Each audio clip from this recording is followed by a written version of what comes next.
sustainability, building a more sustainable future.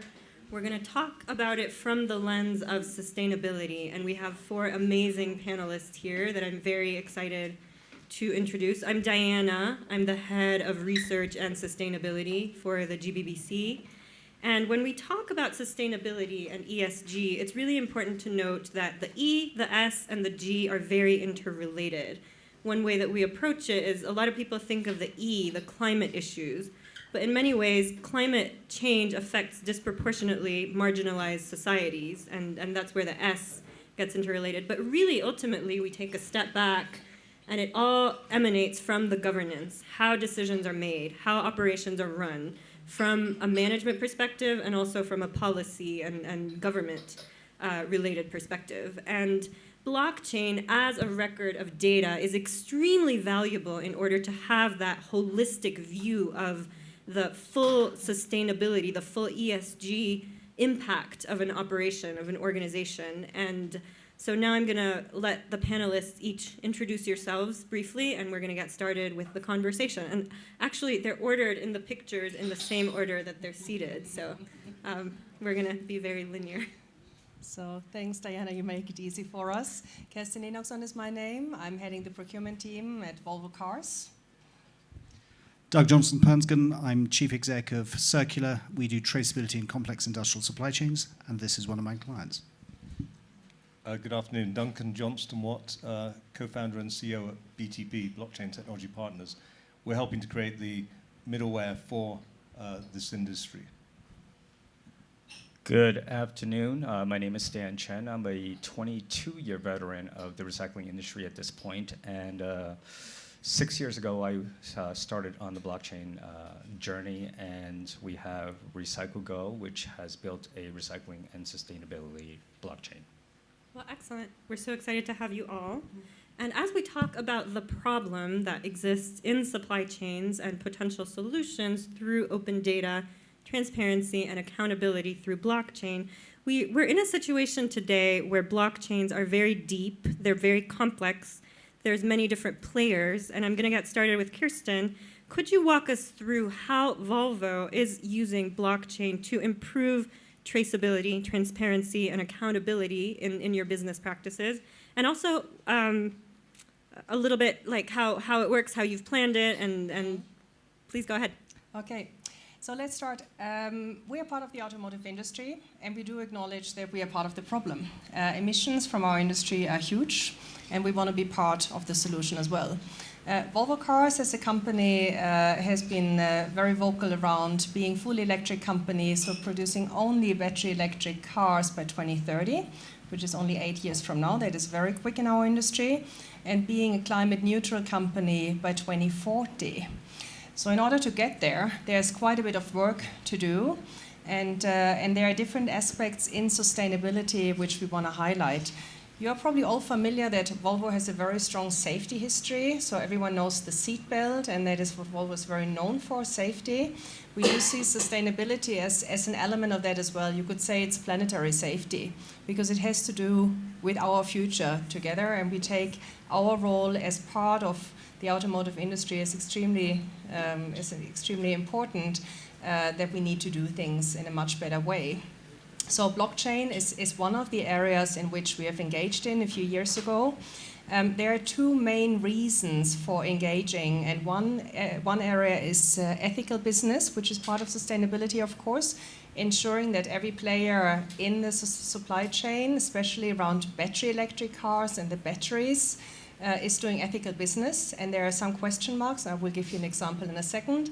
And the other area is around CO2, because blockchain technology helps us to trace CO2.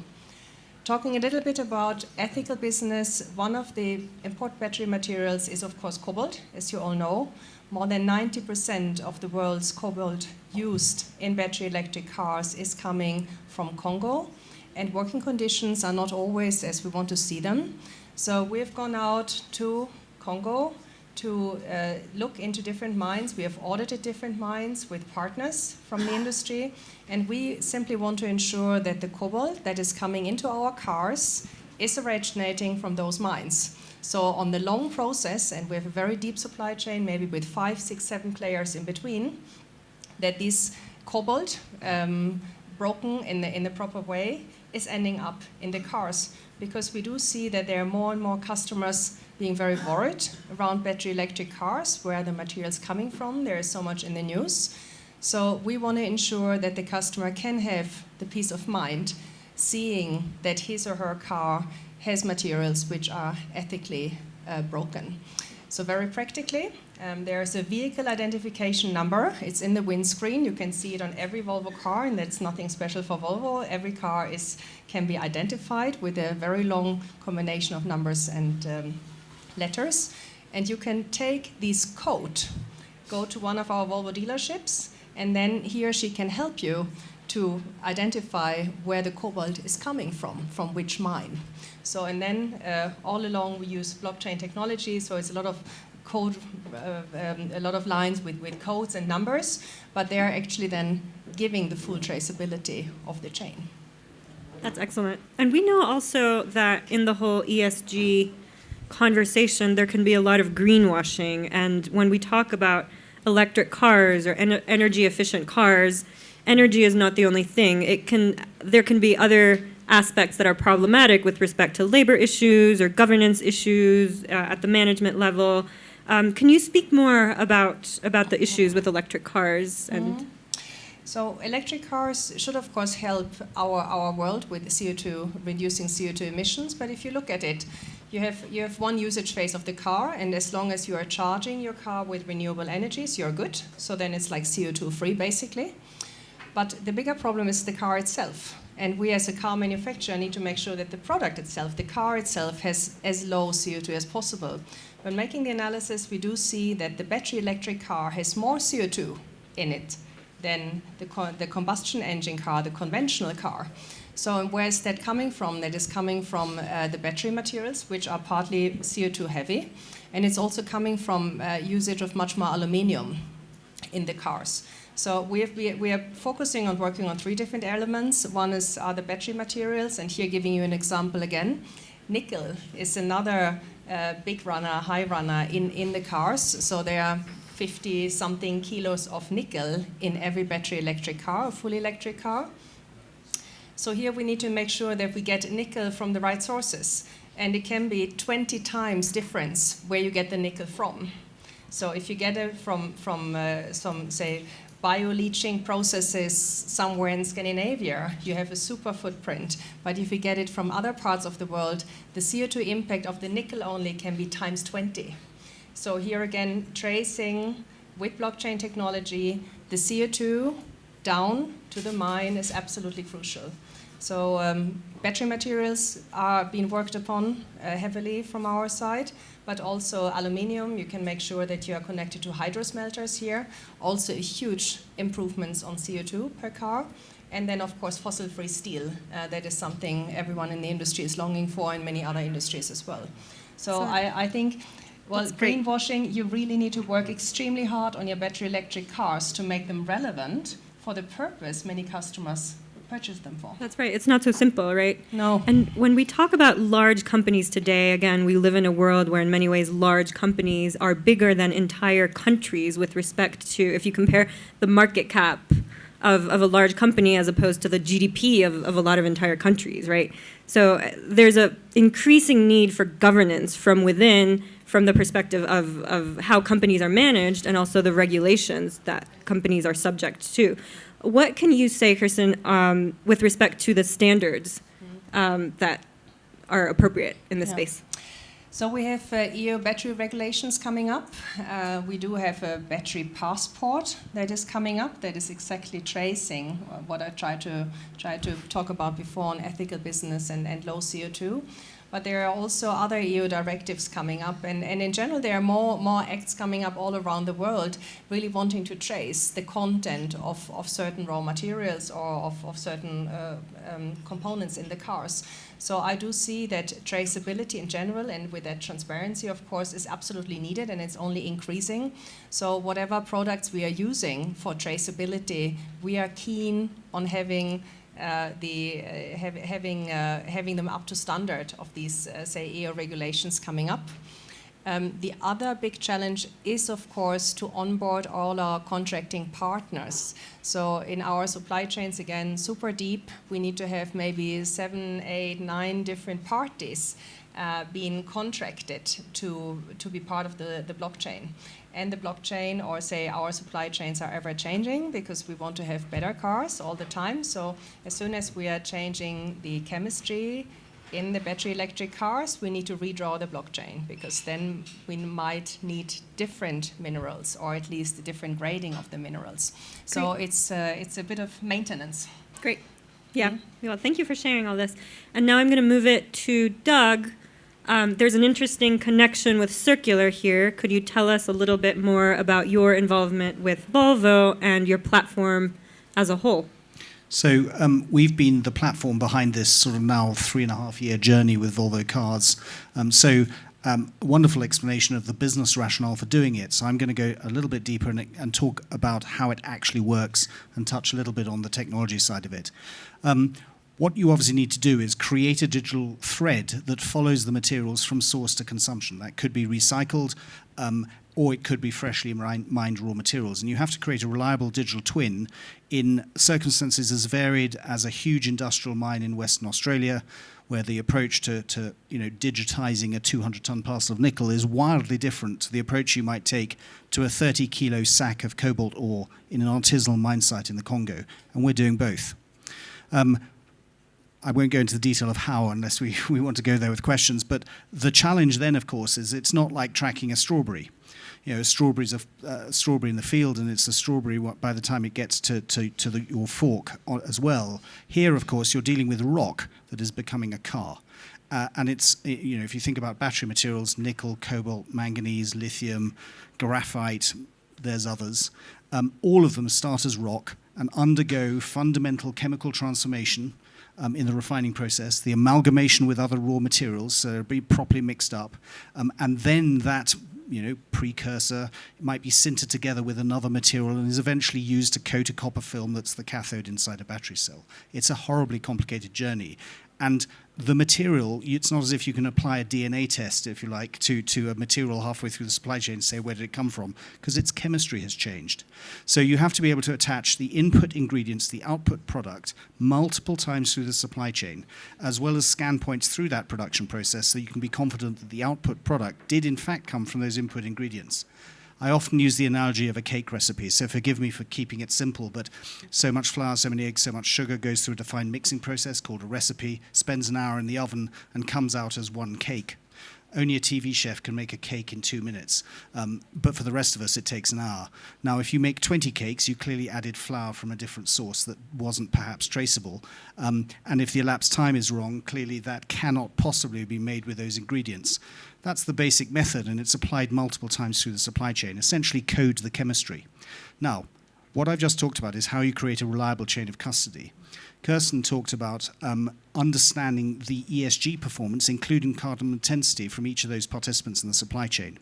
Each actor will have an energy mix. They may generate their electricity from diesel. They may buy renewable energy. They may use coal-fired electricity. And they can evidence that.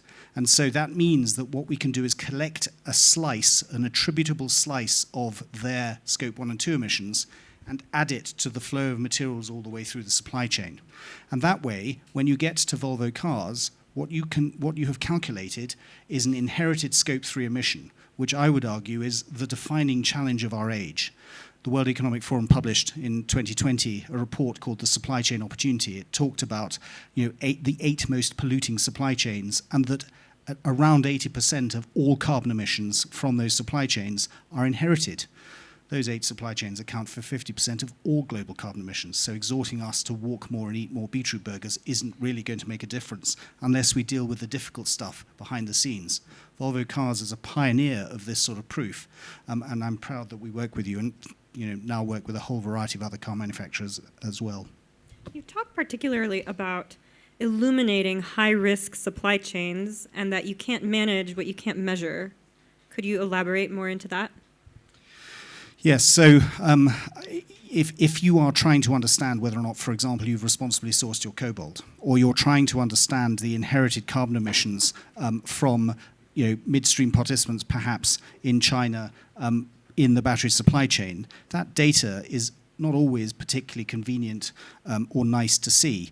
And so, if you are particularly polluting and suddenly a light is being shone on it, you risk the commercial contracts you have with your customers, who are, of course, focused on meeting requirements of EU battery regulations, upcoming corporate sustainability due diligence directives, German supply chain law, and others, that are looking for that level of transparency. Obviously, I mentioned you can't manage something you can't measure, but actually the first time you look at it, it's probably pretty ugly, because no one ever looked that hard before. And so, it's an ongoing journey, as Kerstin has said. You start with one supply chain, you change your battery chemistry, you need to add 2 more suppliers, you then discover that 2 of them aren't behaving themselves, and you need to find different ones. It's like painting the 4th bridge. As soon as you get to the end, you'll have to start again. Exactly. So moving on to broader questions as we take a step back, and I'm going to move it over to Duncan. When we think of the underlying sustainability concept, especially provenance, how does BTP approach the issue, especially with provenance infrastructure that would allow for supply chains to be tracked and exist in the first place? Thank you. Well, the first thing I would say is that provenance is not a new concept. However, I think marrying that with blockchain is definitely new and I think very valuable. So by provenance, we mean literally the history of something, some asset. And we as a company are creating tools. I mentioned at the beginning in my introduction that our view is we can provide middleware that enables people to then innovate in this space. So take away some of the heavy lifting that's required, whether it's setting up a DLT, whether it's implementing the runtime environment for smart contracts or whatever. And in the case of provenance, we've created something called Chronicle, which really does capture that essential information and store it immutably, or as I prefer to say, indubitably, because I like that word much better. So indubitable information. In other words, it can't be tampered with, because if you don't, it's not just if you can't measure it, you can't manage it, but also if you can't trust it, then it really doesn't matter what data you're operating with. And so, and John in the Interwork Alliance presentation talked about the token taxonomy framework being a meta model, an ontology, and so on. And there was a point to this, by the way. There is a standard called Prov-O, which is the provenance ontology, which came out of the W3C a few years ago. And that's looking at the key concepts around provenance, the assets themselves.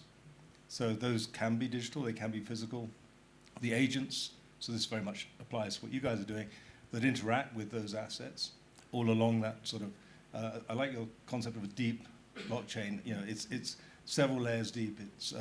It's not a simple thing to sort of model or capture.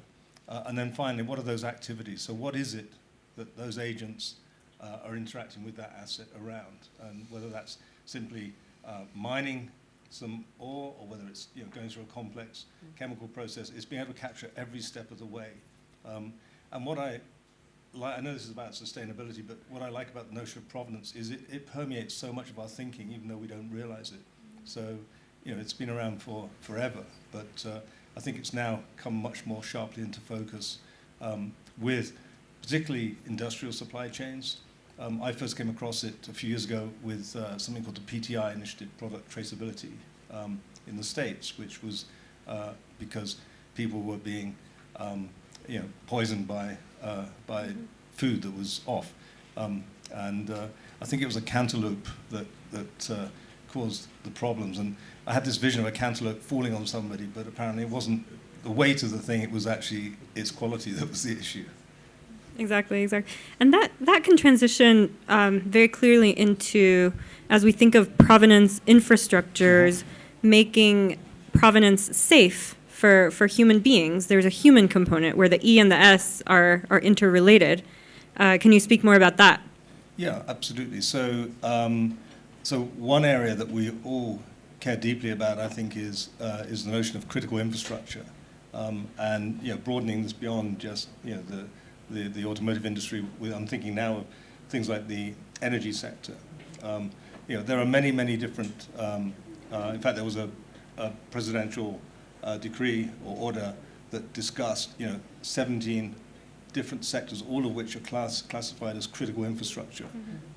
Some are obvious, but a lot aren't so obvious. And the key here is that in each of those areas, you absolutely need to nail provenance. So I'll give you a concrete example. In the energy sector in the US, the safety and the life-critical nature of something like a gas pipeline has been shown to be a real problem when one of these ruptured and killed people. So can you ensure that, to the extent it's humanly possible, that doesn't happen again? Well, not with a 100% guarantee, but you can at least reduce the risk by actually tracking everything that makes up that pipeline, every piece of pipe, every weld, every back to that notion of assets, actors, and activities.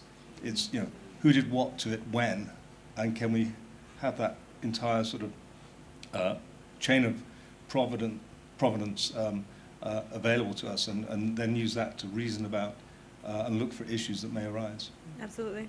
And these concepts are obviously very practical and applicable for the supply chains of cobalt, like you mentioned, and other minerals in the auto industry and on a much broader level. So moving it on to really the broader why. Why are we even talking about this? Why is this important? We know it's important, but as we think of sustainability, part of sustainability, and we're here to talk about technology, emerging technology, blockchain being one of them, right? And blockchain does not operate in a silo.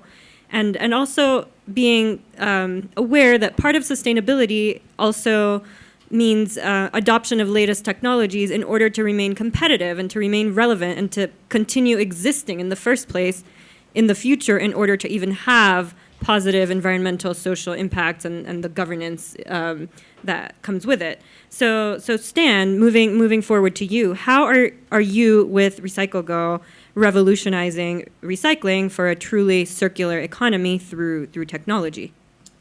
Well, thank you. So in terms of RecycleGO, obviously I've been on this recycling journey for quite a while now, 22 years at this point. And when we started, the blockchain journey, it was really about obviously tracking materials as they're being recycled. Because when it comes to blockchain and this new emerging technology, you have to ask yourself, what problem are you solving for, and what's the outcome we're looking for, right? And with sustainability, I was in a talk yesterday, and we were talking about community engagement and indigenous population empowerment as a key metric for sustainability. A lot of sustainability talks around essentially carbon management and carbon optimization, right? And really tackling that issue about human consumption and human output and human waste, and in this case carbon.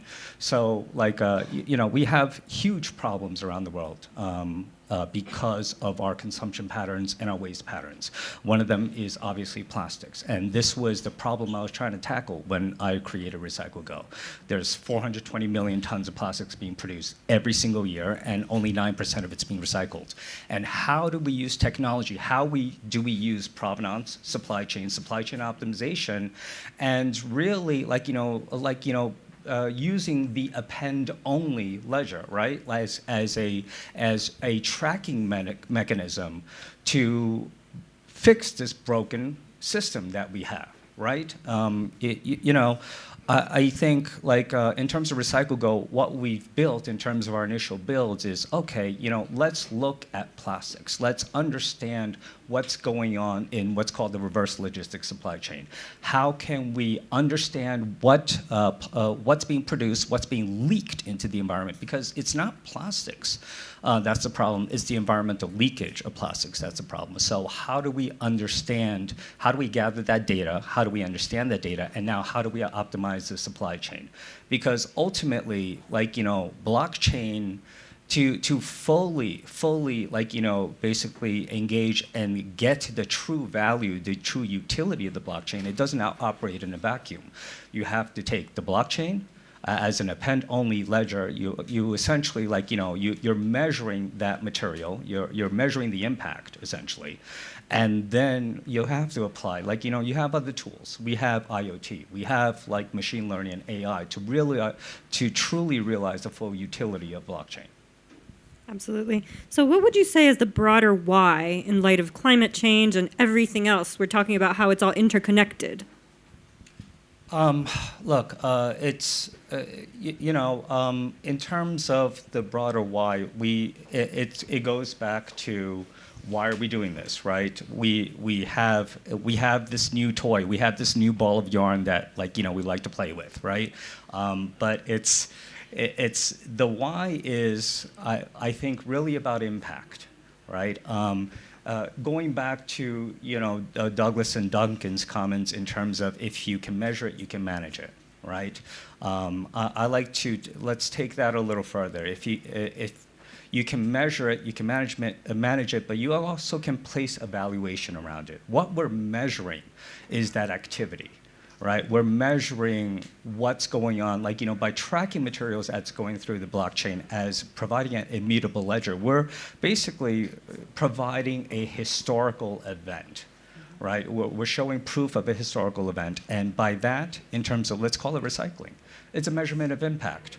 Well, like, as we all see in terms of our supply chains right now, our business models right now, everything's broken. All right, we have like economic disparity, we have supply chain issues, and basically it's built on the data and the supply chains, which are essentially closed loop systems that we have right now. So how do we open up all this data? How would we share this data? And how do we basically provide an incentivization mechanism for people, stakeholders, individuals, enterprises, all to incentivize them to make a better impact? Exactly, exactly. So now we can open it up to questions from the audience. If you have any questions, feel free.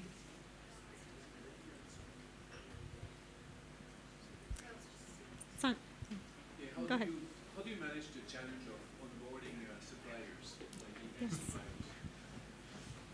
Okay, yeah, I can take that. So I just repeat the question in case not everyone heard it. The challenge of onboarding suppliers, and this is a fantastic question, and this is one of the key challenges we are having. So of course we need a contractual relationship of our suppliers, sub-suppliers, and so on. Say the tier 1 is relatively easy because they of course want to sell their products to us. But then if we come to tier 2, 3, 4, 5, 6, it can be less easy. So we do need contractual relationships, and it's basically the tier 1 that needs to push the tier 2, and the tier 2, the tier 3, and so on. And we need them, of course, all to now we have spoken about it's a circular powered supply chain we are or like the blockchain we are having. We need to ensure that these contractual relationships are being set up and that there is a deep understanding of how we do things, because here the materials are being traced. It's not transactions only. Transactions only would make it easier, but it is not the real stuff. So we want the materials to be tracked with all the complications that Doug has been talking about.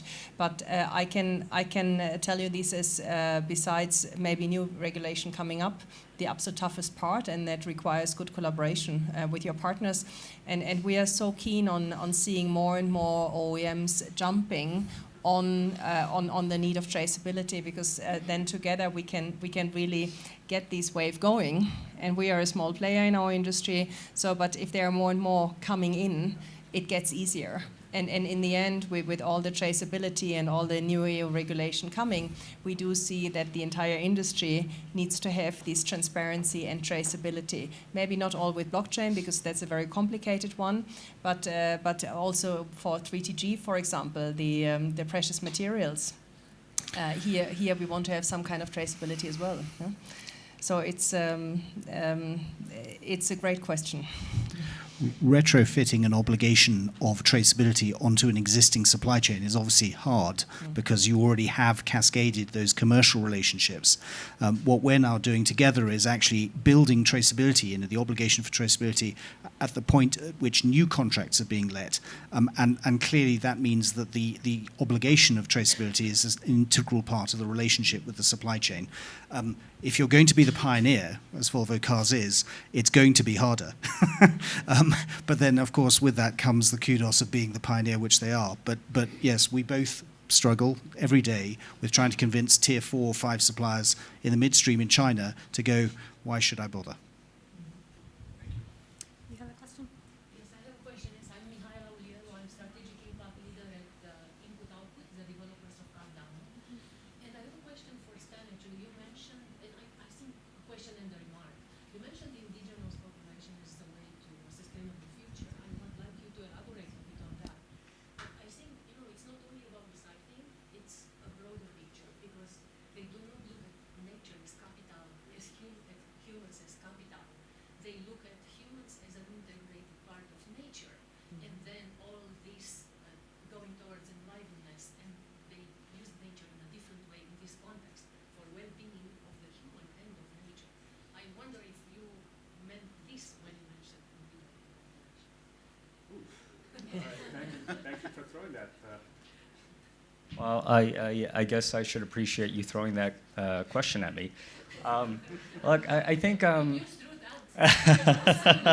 suppose I asked for it, right? Look, when it comes to indigenous empowerment, I think I think of it as our current business models being broken in terms of economic disparity. And what I think about, especially when it comes to indigenous empowerment, is how do we build sustainable economies for them? Because we have so many we have so many of the world's population basically living below the line of poverty, right? They live on $2 a day, and In our paradigm, right? Because they have to live in that paradigm, but right. it's different.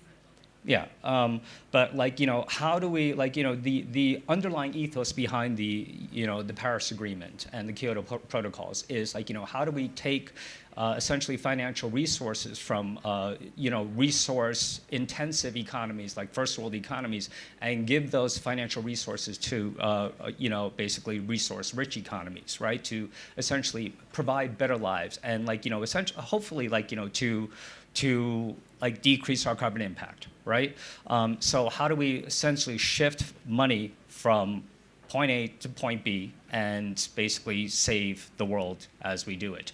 I think indigenous empowerment is a very, very complicated issue. On the panel that I was listening to yesterday, we talk about how do we get farmers, how do we get farm goods, and making sure the farmers and this goes back to they don't have any identity, the issue that we need to conquer with self-sovereign identity, and that's basically a very, very key use case for blockchain. But how do we essentially give them financial tools to better their lives, right? While doing what they do, and also basically using blockchain to what I consider tightening up and optimizing our supply chains as well in terms of the commodities that we need. How do we get the wheat, the mangoes from Haiti, all of these products to their markets in a carbon efficient manner, while empowering, while basically making sure the financial money is basically equally distributed or equitably distributed to the actual basically the indigenous populations in a regenerative way as well. I think we have to learn from them on that one and have agree that the paternalistic approach, which I think. Well, yeah, I mean, this goes back to yeah, absolutely, because this goes back to my thoughts that our underlying business models are broken, right? Indigenous populations are inherently sustainable. Right? And we have so much to learn from them. Why are we layering our technologies and our processes on top of what they're doing? Right? So let's try to learn from nature-based solutions, indigenous-based solutions, and try to scale those. And really try to, use data, all right, and blockchain to really understand that supply chain and tighten it and become microeconomies. And that is the real paradigm shift, which blockchain and self-sovereign identities can bring. Yes, absolutely. There you go. Another question? You had a question early on. Oh, thanks. Yeah, so one of the questions I have is actually around, we talk about how a lot of people are surviving on $2 a day in a lot of parts of the world. How can businesses who are also smaller and can't necessarily afford to take these huge leaps, how can they have an impact or get involved still if they can't necessarily afford to take these huge kinds of risks that somebody like Volvo can? I'm going to use the example of collectives of artisanal miners in the Congo as an example of a very low-paid population coming together as a collective and working alongside, for example, large corporations that are looking for that raw material, so that the overburden can be removed, so they're not digging through deep pits, to ensure that a fair price is paid for the material that they dig, that the working conditions are appropriate, and that they are paid directly through mobile money for the material that they produce, are all very practical ways in which people with no access to technology, except for an analog mobile phone, can gain some benefit from this attempt at better working conditions and better and more responsible sourcing. And that's happening at scale in multiple places. The broader question of how do these technologies reach out into smaller businesses is one that I'm going to try and answer with an analogy. The early days of the computer, I think IBM probably, I don't know what the anecdote is, assumed that the global market might be about 20. Well, clearly they're now totally ubiquitous. Why? The technology initially was immature, it required lots of PhDs to do anything with. It was heinously expensive, and over time, technologies become easier to use. The utility of them becomes clearer. And they become cheaper. And I think we're very much on that journey. So, none of us would have been in this room 8-9 years ago. The fact is that it is still relatively early days, although these examples that we're talking about here are real and operating at scale, from which you learn a great deal and try and make that technology trickle down. Duncan, you were going to say something too? I was just going to actually reinforce your point. I do pro bono advisory work with Zalles, which is a 100% Congolese company. And what they're trying to do is not just address the safety and the conditions of the artisanal mining community, which I know is something you guys are involved with, and we've actually made the connection with Circulor and Zalles. But their overall objective, and this sort of relates to the broader point, is to actually capture more of the value of that supply chain in country. And in practical terms, what that means is don't export the raw material, but actually create the in country, the facilities, the factories and so on, to actually create the finished article. And I think that's a really important part of this whole equation, which is not solved by blockchain or any technology, frankly, but is something that is about recognizing that otherwise all we're doing is just extracting, the raw material and all of the value, and that's no longer, of the benefit of the Congolese. So I think what Zalles is doing, yes, okay, we're starting with, ensuring the safety of the artisanal mining community, but now let's build an in-country supply chain that actually then creates those batteries and then sells them on to somebody like Volvo or whomever. So I think location here is really important in terms of where is the economic value being created and who's benefiting from it. Stan? In answering to your question, actually, I want to give some real-world examples of how we're deploying in local populations, especially in third world countries. And these are lessons learned, right? And I do think it's on us as the deployers of emerging technologies to really, really have a more holistic framework in how we design and how we deploy systems and platforms. One example is, we had a logistics solution we deployed in sub-Saharan Africa, and it was great. I mean, it's awesome. We can allow them, their collectors to pick up plastics and at locations and have the routes and everything like that.